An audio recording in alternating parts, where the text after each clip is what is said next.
pada hari ini, Rabu, tanggal 23 bulan Oktober tahun 2024, dalam kali ini bertindak untuk dan atas nama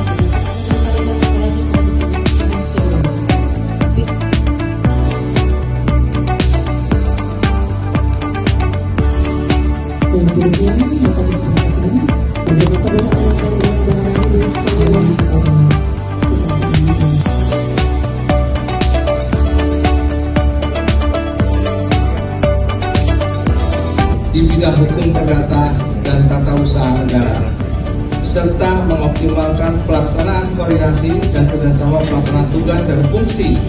dalam penanganan masalah hukum di bidang hukum perdata dan tata usaha negara.